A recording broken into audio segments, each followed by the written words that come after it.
Hi, it's KCCK's Culture Crawl. I'm Dennis Green, and my guests today are from the upcoming production at the Amana Performing Arts Center, Trick of the Light, Tom Milligan with TKM Productions. Good to be back. Nice to see you. And from the cast, Rip Russell. Hi, Rip. Nice to have you here. Good to be back again, Dennis. Thank you.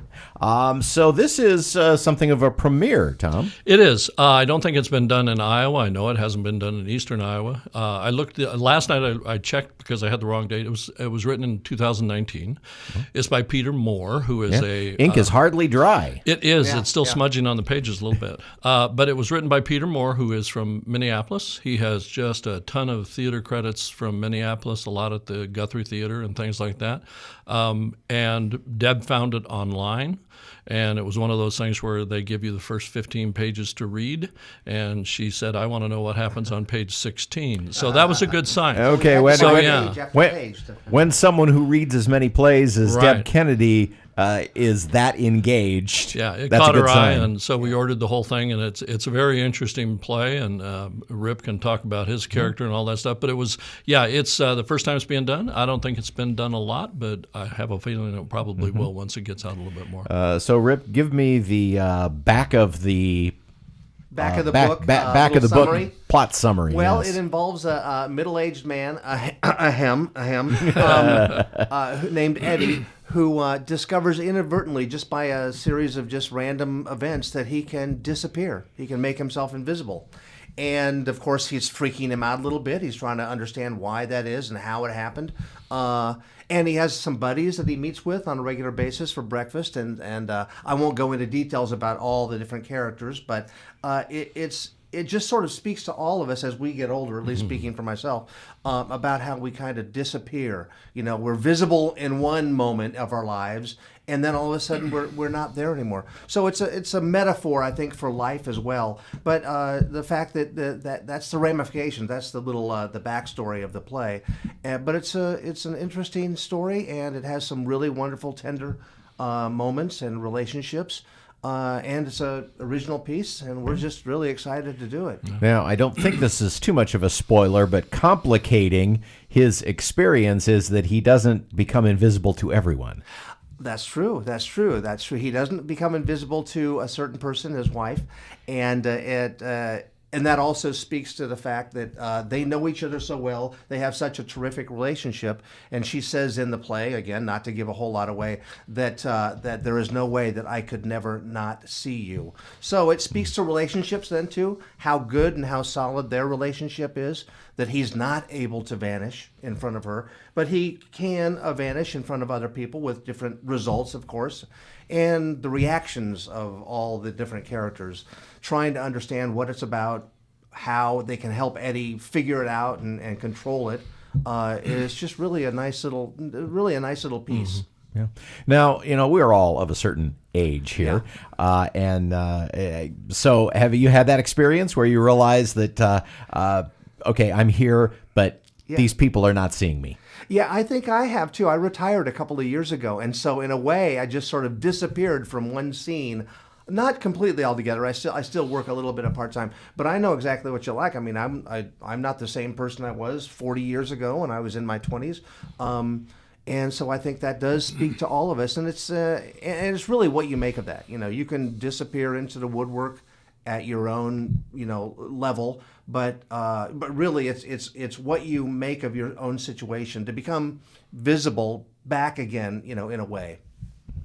Tom, you were talking when you were talking about the how you found the play. The playwright is from Minnesota, and you said he's been a pretty big part of that scene for some time. Yeah, he's been he has a ton of Guthrie credits as an actor. I know he directs. I'm not exactly sure how many plays he's written. We talked directly to him and not through a publishing company, so that's how we made the deal. So his background is really great, and the exciting part is we haven't nailed this down completely, but we're hoping that he comes down on Friday and Saturday to see the show. He's shown some interest in that, so we'll have a talk back with the playwright. there's a lot of questions I'd like to ask him about as the director. Yeah. I'd like, and Rip was talking about, disappearing. There's one of the characters, one of his buddies in the show is an actor. And we've determined that the show takes place in Minneapolis just because of the things he writes about. It makes sense. And one of them is an actor who works pretty solid. And there's a line in the show that I have a really good friend from Des Moines that I've worked with for 50 years, and he has New York credits, he has Coast credits. And he was talking about how he went to an audition in New York, and twice in these auditions, 2 separate auditions, the people who were auditioning said to him, "Didn't we see you yesterday?" And he said, "I've become someone else." Yeah. And that's what one of the actors says, give me this type, give me that type, give me this type. Where is this guy at? So it's all us old guys look alike. Right. That's exactly right. Yeah. And it also has to do with, like, myself as an actor, being done over 100 plays in the last 45 years within 30 miles of where we are now. Obviously, the roles that are available to me have diminished, So there are still good roles, this one and others, but it's not like in the youth of our heyday when we could just, where the world was our oyster. So that's just another example of how we sometimes kind of disappear into our environment, and those opportunities evaporate a little bit as we get older. Yeah, and sometimes it's not disappearing. Sometimes, and we talk a lot in the play about, and he goes to a therapist, the camouflage that you wear, so you become invisible to people, and the different types of things that people do to just be safe in life. Yeah. That's a sense of disappearing too. So I think we all found it was a little deeper than we thought it was going to be when we got into it. That was my next question. I'm sure, Rip, when, Tom and Deb pitch this to you and they say it's about this guy who's invisible to everybody but his wife. And you're thinking, and hilarity ensues. And hilarity, yeah. But then you started to dig into it and discover, oh my gosh, this is actually talking about real feelings here. Yeah, no, it really is. There's a lot of intricacies in the character, and when I first read it, I was like, this is a dynamite script. It's very funny. It's very family-oriented.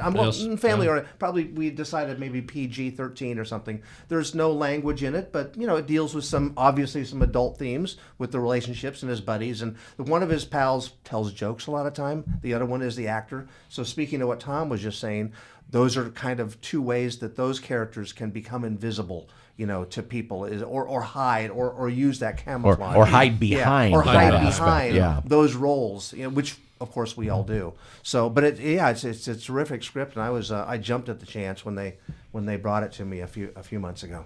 So May 10th through the 12th, right? We are May 10th through the 12th, which is Friday through Sunday. We're a little different this time. We've had a group from Des Moines call us, a bus group, and say, could you do something on the afternoon of the 10th? So we actually open on May 10th with a 2:00 in the afternoon matinee. Oh, Friday matinee. Friday matinee. Okay. So if you got that Friday early out thing going on, you could totally take advantage of that. So we've opened up that. So it's 2:00 on Friday, 7:30 on Saturday, or Friday night. So 2 on Friday, 7:30 on Saturday night, and 3:00 on Sunday afternoon. So the 12th. How do we get tickets? You can get tickets through our normal process, TKM Theatrical Productions.com, or you can also go to our Facebook page, which is the same name, or if you want to talk to Deb Kennedy, she will answer you at 319-899-3799. And if you're watching the video, that telephone number has appeared beneath our smiling faces. There they are. So that'll make it even easier. Well, this just sounds like a riot. It sounds like a blast, and sounded like a funny play. But now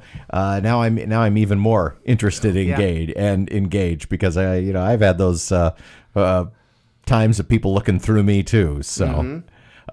So again, it's May 10th through the 12th, Trick of the Light at the Amana Performing Arts Center. And again, TKM Theatrical Productions, right? That is exactly right. .com if you would like tickets. Yeah. Gentlemen, good luck with it, and thanks for being here. Thank you, Dennis. Thanks for having us. You can hear The Culture Crawl live on the radio many weekdays at 10:30, or download the podcast at kcck.org/culture, even using your favorite podcast player, or watch that video on the KCCK channels on Facebook or YouTube. Our producer is Lydia Kilgore. I'm Dennis Green. I'll talk to you later.